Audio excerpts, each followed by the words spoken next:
forms. Since I started preaching, or since I was born to this earth, I haven't slept with any woman before. I am purely virgin.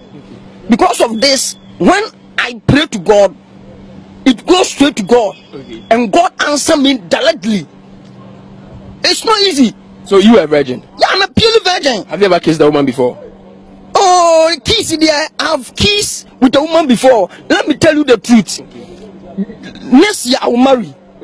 If I tell the whole Ghana that a woman is not with me, I'm a liar. So do you stay with the woman? No, I don't stay with her, because sometimes you come close to me. I've gone and see her parents, but I haven't slept with her. Do you at times feel the urge to have sex with her? No. For now, I normally ejaculate, but if I say I haven't ejaculated before, I'm a liar. How do you ejaculate?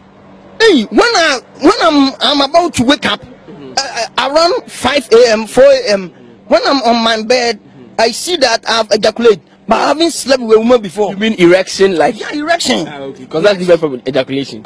Yeah, erection. Okay, so it stands. Yeah. Okay. Oh, I'm very good man. Normally, I see myself that I stands. But now, I must wedded my wife before I must have sex with her.